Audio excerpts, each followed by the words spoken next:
Inilah penemuan sains yang akan mengubah agamamu selamanya. Bagaimana jika aku berkata bahwa segala yang kamu ketahui tentang Tuhan, tentang agama, tentang bagaimana kamu beribadah, semuanya mungkin akan berubah setelah penemuan ini. Ini bukan tentang mengatakan agamamu salah, bukan pula tentang menghancurkan keyakinanmu yang boleh jadi telah menjadi jangkar hidupmu. Sama sekali bukan. Ini adalah tentang membuka tirai-tirai yang membatasi pandanganmu, tentang memperluasnya hingga ke tingkat yang begitu luas dan dalam, sehingga kamu tidak akan pernah bisa melihatnya dengan cara yang sama lagi. Sebab, penemuan sains abad ke-21 ini tidak menghancurkan konsep Tuhan. Justru, ia memberi kita sebuah bahasa baru yang lebih universal, lebih ilmiah, namun pada saat yang sama, lebih spiritual untuk memahaminya. Dan bahasa itu adalah fisika kuantum. Bersiaplah, karena kali ini pikiranmu akan didorong hingga ke batas paling ekstrimnya, melampaui sekat-sekat dogma dan prasangka menuju pemahaman yang mungkin akan mendefinisikan seluruh eksistensimu. Bagian 1. Membongkar dinding realitas, ilusi materi yang padat. Selama ribuan tahun, agama dan sains seringkali berdiri di dua kutub yang berlawanan, bertengkar sengit karena satu hal fundamental, realitas. Agama bicara tentang hal-hal yang tak kasat mata, jiwa, roh, surga, neraka, entitas-entitas ilahi. Sains, sebaliknya, berkutat dengan hal-hal yang kasat mata, yang bisa diukur, diuji, dan dibuktikan secara materi. Tapi, pernahkah kita berhenti sejenak untuk bertanya, apa itu materi sebenarnya? Apa itu realitas yang begitu kita yakini sebagai padat dan nyata? Kita diajari bahwa dunia ini padat. Kitab-kitab suci, dinding masjid yang kokoh, tiang-tiang gereja yang menjulang, pegunungan yang megah, bahkan tubuhmu sendiri, semuanya terasa begitu nyata, begitu solid. Sentuhlah meja di depanmu, ia terasa keras, tak tembus.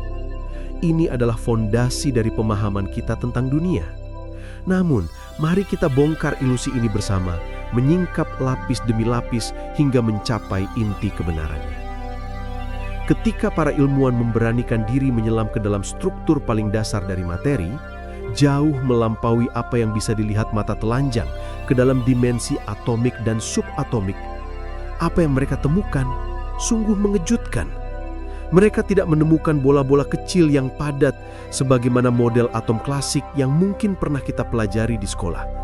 Sebaliknya, yang mereka temukan adalah kehampaan. Nyaris seluruh atom, 99,999% atau bahkan lebih, adalah ruang kosong belaka. Dan partikel-partikel kecil yang menempati ruang kosong itu, elektron, proton, neutron, mereka pun bukan benda-benda padat dalam pengertian tradisional. Mereka adalah gelombang probabilitas. Mereka adalah kemungkinan. Mereka adalah getaran. Bayangkan ini, meja yang kamu sentuh, tubuh yang kamu miliki, bumi yang kamu pijak, semuanya pada level paling mendasarnya hanyalah koleksi medan energi yang bergetar pada frekuensi tertentu, menciptakan ilusi kepadatan yang kita alami dengan indera kita. Ibarat kipas angin yang berputar kencang, bilah-bilahnya seolah menghilang dan membentuk dinding padat yang tak bisa ditembus. Padahal yang ada hanyalah gerak dan ruang. Dunia kita adalah orkestra getaran, sebuah simfoni energi yang tak henti-hentinya menari. Jika ini benar, dan sains telah membuktikan ini berulang kali di laboratorium-laboratorium fisika paling canggih di dunia, apa implikasinya bagi konsep jiwa, roh, penciptaan, dan bahkan Tuhan itu sendiri? Apakah keyakinan kita selama ini yang dibangun di atas fondasi materi yang padat perlu direvisi secara radikal? Bagian 2. Wahyu. Bahasa universal Tuhan adalah energi. Inilah penemuan besarnya, titik balik yang menggetarkan. Jika segala sesuatu yang kita anggap materi hanyalah energi yang bergetar, maka bahasa universal dari segala sesuatu, dari keberadaan itu sendiri, adalah energi. Pikirkan tentang sifat-sifat energi. 1. Energi tidak berwujud, namun ia menciptakan semua wujud yang kita lihat dan rasakan.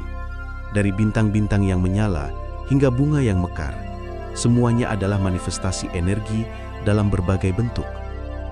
2. Energi tidak bisa diciptakan atau dimusnahkan. Ia abadi, kekal. Ia hanya bisa berubah bentuk, bertransformasi dari satu kondisi ke kondisi yang lainnya. Dari energi potensial menjadi kinetik, dari panas menjadi cahaya.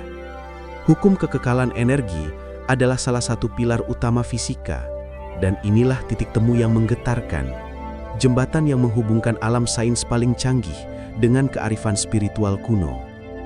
Apa yang dalam agama-agama besar di dunia disebut sebagai ruh dalam Islam, cahaya ilahi dalam berbagai tradisi mistik, jiwa atau roh kudus dalam Kristen, atau prana atau chi dalam tradisi timur. Dalam bahasa fisika modern, ia memiliki sifat yang persis sama, non-materi, abadi, tak terlihat namun menjadi sumber dari segala kehidupan dan pergerakan. Fisika kuantum, melalui pengamatan dan eksperimen yang tak terhitung jumlahnya, membawa kita pada kesimpulan yang sangat mirip dengan mistisisme kuno, bahwa ada medan energi intelijensia yang mendasari dan meresapi segala realitas. Sebuah jaringan kesadaran universal yang menghubungkan setiap partikel, setiap makhluk, setiap galaksi. Sebagian ilmuwan menyebutnya medan nol atau medan kuantum, sementara para filosof dan mistikus mungkin menyebutnya kesadaran kosmis atau pikiran ilahi. Ini bukan lagi soal iman buta. Ini adalah hukum alam yang dapat diamati dan dipelajari. Hukum kekekalan energi bukan mitos, melainkan fakta ilmiah. Jika energi adalah kekal, tidak dapat diciptakan atau dimusnahkan, dan merupakan esensi dari segala sesuatu, termasuk kesadaran itu sendiri. Jadi, pertanyaannya bukan lagi, apakah Tuhan ada? Sebuah pertanyaan yang sering kali memicu perdebatan tak berujung. Tapi, pertanyaannya bergeser menjadi, apakah Tuhan adalah medan energi kesadaran abadi yang menjadi sumber dari segalanya, yang meresapi dan menyusun setiap aspek dari keberadaan kita? Sebuah pertanyaan yang lebih terbuka, lebih inklusif, dan mengundang penjelajahan. Bagian 3. Mengubah cara kita beribadah dan berelasi. Resonansi jiwa. Nah, inilah bagian yang akan benar-benar mengubah agamamu dalam pengertian yang paling mendalam. Jika Tuhan adalah energi kesadaran yang menyusun segalanya, dan kita semua adalah manifestasinya, percikan-percikan dari api ilahi yang sama, maka ibadah bukan lagi tentang menyenangkan sosok Tuhan di langit yang terpisah dari kita. Ibadah adalah tentang menyelaraskan getaran energimu dengan getaran energi ilahi itu sendiri. Setiap doa yang tulus, setiap meditasi yang mendalam, setiap tindakan baik yang lahir dari keikhlasan, setiap momen syukur yang kita rasakan, itu semua bukan lagi upaya untuk mendapat pahala dari entitas eksternal. Itu adalah latihan yang kita lakukan untuk mengatur frekuensi energimu sendiri, untuk membersihkan kebisingan yang mengganggu, agar kita dapat beresonansi secara lebih murni dengan sumber agung itu. Ini adalah upaya untuk menyingkirkan ego yang memisahkan dan kembali merasakan kesatuan. Ketika kita sholat, bermeditasi, beribadah, kita menciptakan medan energi kesadaran yang kuat, yang tidak hanya mempengaruhi diri kita, tetapi juga lingkungan di sekitar kita. Frekuensi tinggi dari rasa syukur, cinta, dan kedamaian akan menarik lebih banyak frekuensi serupa ke dalam hidup kita, sesuai hukum resonansi dan hukum tarik-menarik.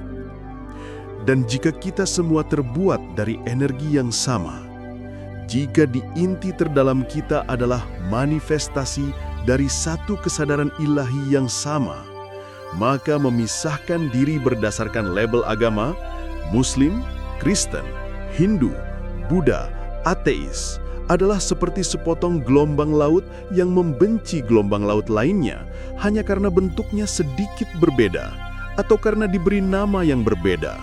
Itu tidak masuk akal. Semua gelombang adalah laut.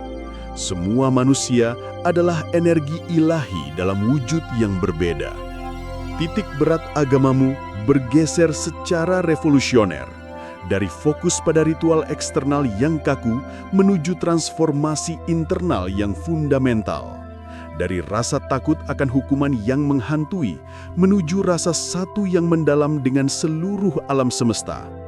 Dari menghakimi yang lain atas perbedaan keyakinan mereka menuju mengasihi diri yang lain yang juga adalah manifestasi dari yang ilahi. Inilah intisari atau jalan atau jantung spiritualitas yang diajarkan oleh semua nabi dan guru spiritual agung sepanjang sejarah. Sains kini memberi kita peta yang lebih jelas, bahasa yang lebih universal untuk memahami jalan itu. Bagian 4. Revolusi diri. Siapakah aku yang sejati? Lalu di tengah semua penemuan dan perubahan paradigma ini, siapa aku yang sejati? Jika tubuhku adalah kumpulan energi, pikiranku adalah gelombang energi pikiran, emosi, memori yang terus bergerak dan berubah. Maka aku yang sejati bukanlah itu semua. Aku bukanlah tubuh yang fana ini. Bukan pula pikiran yang bergejolak ini. Aku adalah sang pengamat sadar di balik semua energi ini. Aku adalah kesadaran murni yang sedang mengalami menjadi manusia, yang sedang merasakan sensasi kehidupan, yang sedang mengamati tarian energi ini. Dalam bahasa Islam, ini mungkin sangat dekat dengan konsep ruh yang ditiupkan langsung oleh Allah ke dalam jasad Adam, sehingga manusia memiliki percikan ilahi. Dalam tradisi Kristen, ini dikenal sebagai the spark of divine atau bait Allah di hati setiap individu. Dalam Hindu dan Buddha, ini adalah konsep Atman atau jiwa individu yang pada hakikatnya menyatu dengan Brahman atau kesadaran semesta. Kau bukanlah jasad fana ini. Kau bukanlah identitas yang diciptakan oleh masyarakat. Kau adalah percikan eternal dari api kesadaran ilahi itu sendiri. Kau adalah manifestasi dari Tuhan yang sedang mengalami dirinya sendiri dalam bentuk yang terbatas, dalam perjalanan yang unik bernama kehidupan. Dan begitu kau menyadari kebenaran yang membebaskan ini, hidupmu tidak akan pernah sama lagi. Segala batasan yang kau yakini selama ini akan runtuh, digantikan oleh pemahaman akan potensi tak terbatas dirimu. Kesimpulan, agamaku adalah cinta. Jadi, apakah ini mengubah agamamu? Mungkin tidak. Identitas agamamu mungkin tetap sama, tapi ini pasti akan mengubah cara kamu memandang agamamu, cara kamu memandang Tuhanmu, dan yang paling penting, cara kamu memandang dirimu sendiri dan sesamamu. Ini bukan tentang menjadi tidak beragama atau meninggalkan tradisi. Justru sebaliknya, ini adalah tentang menjadi lebih spiritual, lebih terhubung, lebih connected dengan sumber dari segala sumber. Menjadi lebih penuh cinta karena kini kamu melihat cinta sebagai bahasa universal yang menyatukan kita semua. Kita tidak perlu lagi berdebat siapa yang paling benar, siapa yang paling salah. Karena kebenaran esensial itu satu, energi itu satu, hanya bahasa, ritual, dan nama-nama yang berbeda. Kita semua sedang mencoba memahami dan menyelaraskan diri dengan realitas ini sama. Jadi, tantanganku untuk kamu, coba duduk dalam hening, bahkan hanya 5 menit, pejamkan matamu, sadari nafasmu, sadari energi yang mengalir dalam dirimu, yang membuat jantungmu berdetak, darahmu mengalir. Itulah doa yang paling jujur, ibadah yang paling murni, karena kamu sedang menyentuh esensimu yang ilahi. Kemudian, lihatlah orang lain, bukan sebagai Muslim, Kristen, Hindu, atau ateis, bukan sebagai orang kaya atau miskin, bukan sebagai teman atau musuh. Lihatlah mereka sebagai manifestasi energi ilahi yang lain, sebagai cerminan dari dirimu sendiri yang sedang menjalani perannya dalam perjalanan kesadaran mereka. Jika pemikiran ini beresonansi denganmu, bagikan video ini kepada satu orang yang kamu cintai, terutama mereka yang mungkin memiliki pemahaman agama yang berbeda dan mungkin sedang mencari makna yang lebih dalam. Mari kita mulai percakapan yang lebih damai, lebih mendalam, dan lebih menyatukan. Agamaku adalah cinta, dan sains baru saja membuktikan bahwa kita semua terbuat darinya.